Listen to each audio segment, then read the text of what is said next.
Hey guys, it's Thirsty Thursday, and after last week's talk about gear maintenance, I was encouraged to send my bike in and have it serviced. I would like to say it was because of the talk, but it was because of the bike ride. I had a little issue on my ride yesterday and had to drop my bike off for a couple of repairs. But we're going to go pick that up, and when we get back, we're going to talk about resources and some of the sites that I use to plan out some of the adventures and photo trips that we go on.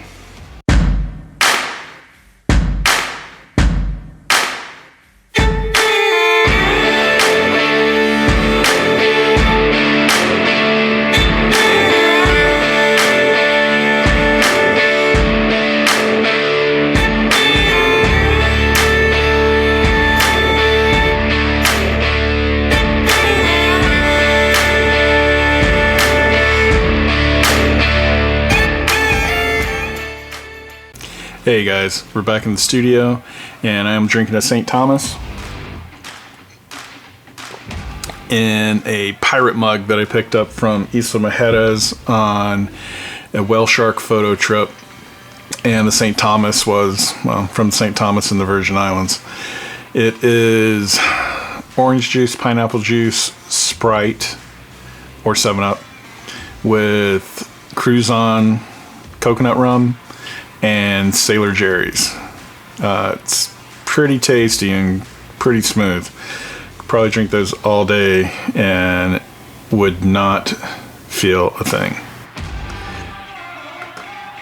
So today we're going to talk about resources and some sites that I use to plan out trips, whether it's a dive trip, a landscape photography, mountain bike photography, climbing, any type of adventure photography, and just give you guys a few ideas. And I will put links to all the sites down below, and let's get started. So up first I have Magic Seaweed and Surfline. Both of those are websites that tell you what's going on the coastal waters. So if we launch Magic Seaweed, let it load, type in Redondo. There is some times that we do some checkout dives there. Looks like 1 to 2 feet, 10 mile an hour onshore breeze, and gives us our tidal information. So not a good day to surf, but probably a good day to do some checkout dives there. Go back to favorites. Surfline, same thing. Then I've got some U.S. Coast Guard sites for my U.S. Coast Guard captain's license. Then we have a NOAA marine forecast. And this is basically if I am going to go do some shore diving or planning a domestic trip for diving. No thank you. I can see what the forecast is for the next few days. So down in the Keys, it gives us some information. Seas 3 to 4 feet, isolated showers, thunderstorms, winds about 15 knots. And it looks like it's building for the next couple of days. So we won't be going to the Keys this weekend. Back out, and now we're getting into weather sites. I've got a few. I've got Windy, Wonder Map, Dark Sky, and if we click on Windy, it'll just give you a lot of information for the area that you're looking at. For us, let's go to Glendora.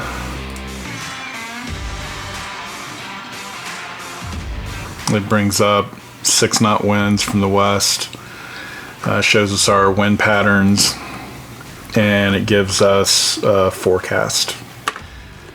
So if we go back to favorites, Wonder Map's the same way. Dark Sky is very similar. I use it for cloud cover.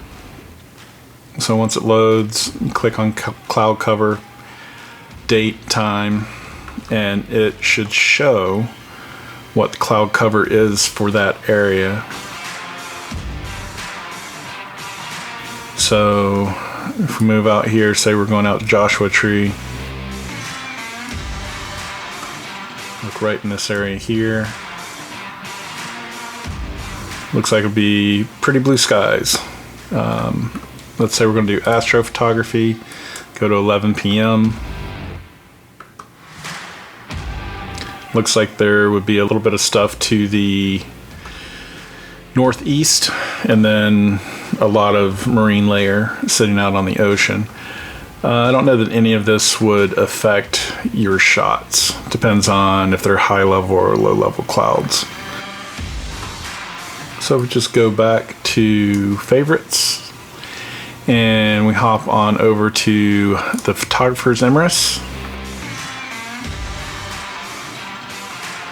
Looks like it's already set for Jumbo Rocks in Joshua Tree. And that will show us for today. It'll show moonrise, moonset, sunrise, sunset, and give us our civil twilight, nautical twilight, and astro twilight end. And when astro twilight starts, nautical twilight starts, and civil twilight starts. And it'll also show you what their trajectory is across the sky. Now, when I'm on site, I use PhotoPills, and if PhotoPills had a web app, I would be using that. So PhotoPills, if you're listening, let's get on a web app, guys. So if we go back to favorites, I have Dark Sight Finder, and that's just a place to be able to find dark skies. So it's basically a light pollution map. Anything that is white, red, orange, yellow, green, all the way down to dark gray.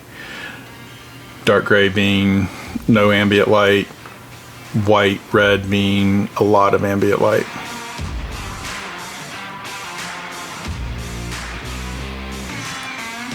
Go back to favorites. Have a little something to drink.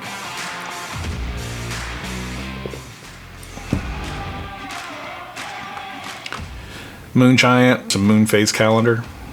And then Stellarium is a site that I use to see what the sky is going to look like, as far as like where the Milky Way is sitting and things like that. So right now it's set for near Glendora. The Milky Way would be from the south. Went too far. And if we go on the time scale, move it on down to about 1 in the morning. You can see that the Milky Way is showing up, Jupiter and Saturn. And when I'm on site, I use PhotoPills and Sky Guide. And I'll go over my phone apps on another Thirsty Thursday. So that's going to bring us into a lot of our trail mapping. So if we're wanting to get off-road, whether it be four-wheel drive, hiking, whatever it is, mountain biking, we're going to use these next few apps, and we'll start with Gaia GPS. That's probably my go-to app for exploring and mapping out areas. So again, let's try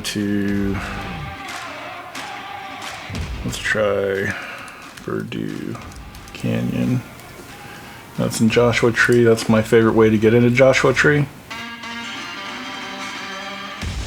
And this is it right here.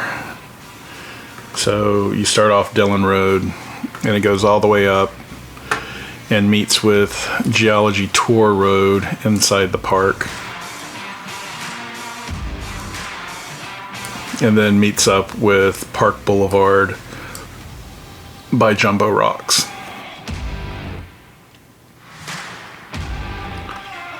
Again, you can explore just about any area for any type of off-road trail.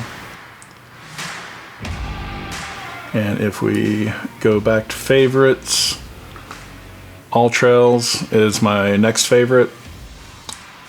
It's probably tied with Trails Off-Road, so these two are my second favorite apps for finding off-road trails.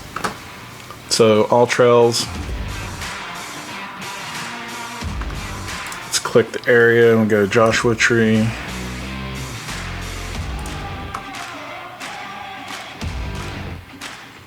Actually, let's change that and let's do same thing, Purdue Canyon. There we go. So Purdue Canyon, it's got it on the map. Gives you a little bit of information about it. Gives you the distance, elevation, type of route, and gives you some reviews. Like I said, it's my go-to way to get into Joshua Tree when I'm coming from LA. And if we go back to favorites, Trails Off-Road, very similar.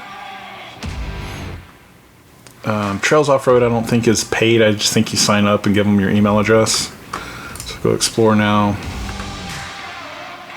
You can search by trail, location, or longitude and latitude. So similarly, let's do Purdue.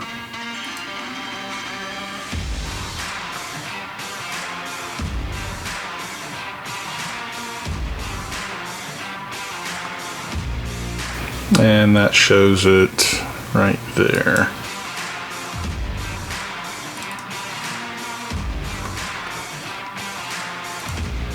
So click on it, read more.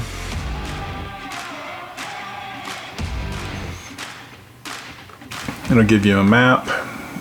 Again, gives you a ton of information, tells you about how long it should take to make that trek. You can download the GPX information to load on to any GPS. And it usually gives you some highlights, some video. There's a couple of fun spots in there. And if we go back to favorites, there's Off-Road Trail Guide. It's kind of new, so it doesn't have a ton of information, but it's user generated, so that could be fun.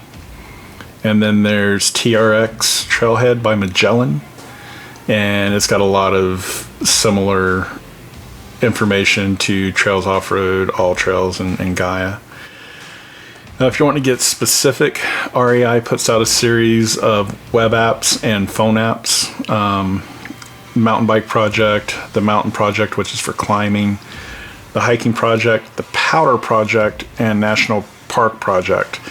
I think they have a lot of projects going on, but they're usually pretty good. So if we select the Mountain Bike Project, just to give you guys an idea, all of them will work basically the same way. They have a map down here that looks like Big Bear area and Skyline Trail.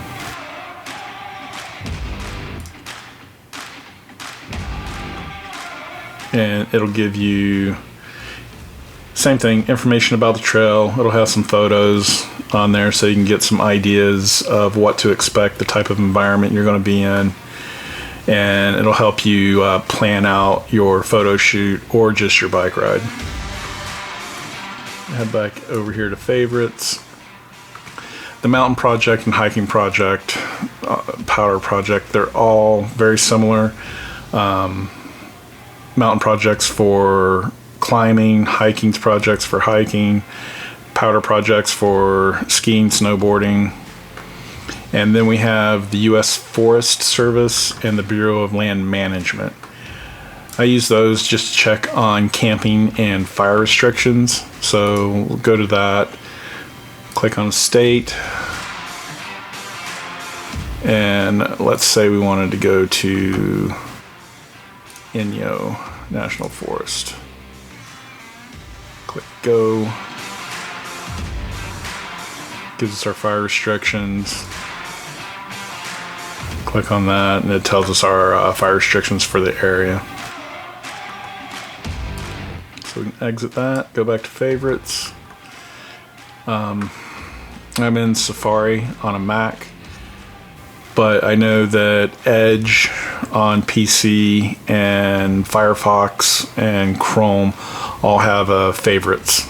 So you can set it up and organize it to your liking. Bureau of Land Management is similar to the U.S. Forest Service. I just go to check out the area and see what the fire restrictions are for camping and whatnot. And then we've got drone resources. So we've got the FAA and UAV forecast and air maps. I use the FAA for any restrictions that might be going on that I need to know about, or if I need to renew my commercial pilot's license.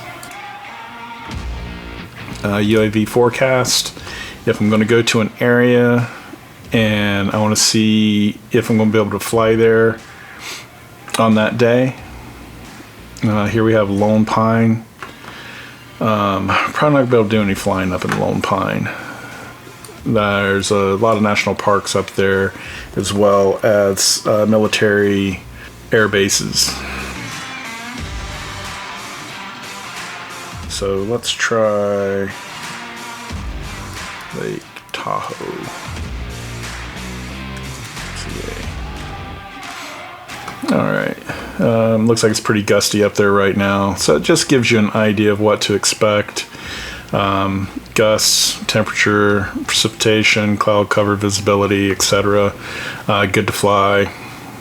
Gives you a recommendation. If we go back to favorites, Air Map is probably one of my go-tos on the web. And basically it will show you maps of the area and what is available and not available for flying. And if we head back over to favorites, I have Explore Garmin and NOAA beacon registration, which I use for my PLB and my Garmin inReach. I don't leave the house on a trip without one of those. Then I've got some ham radio resources, Amazon, YouTube. Then I've got the Aquatic Life, which is a podcast I do with Todd Reimer, another underwater photographer. And you can find that podcast on iTunes, Spotify, anywhere you get your podcasts from. You can find us there.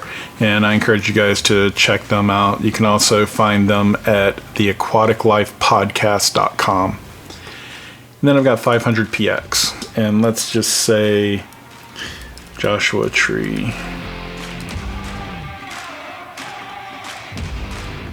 So it'll bring up Joshua Tree, and there's apparently quite a few shots, about 19,000. But I can look through them and get an idea of what to expect from that area, and plan on what would my take be on a landscape shot there.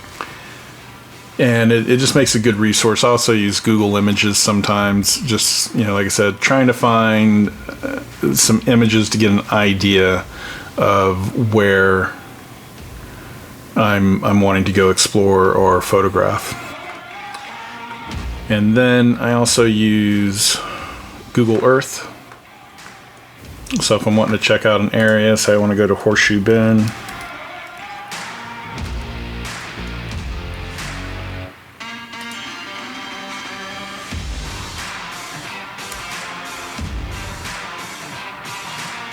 it'll take us down there.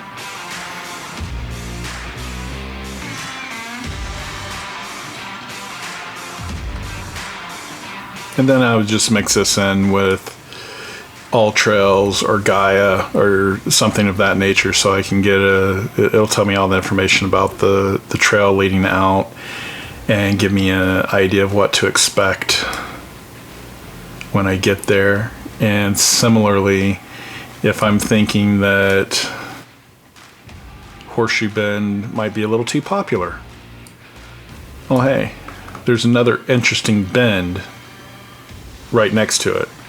So how do I get here? Then I would start doing the research on trying to explore that.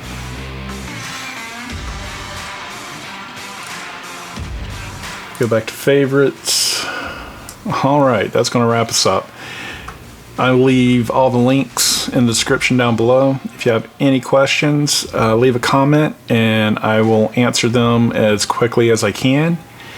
If you got some good information, like it and subscribe, and I'll see you guys next time. Cheers.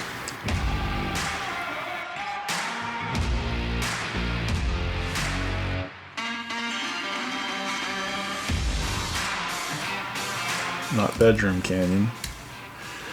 That's a different trail. Hey guys, it's Thursday again. It's Thursday.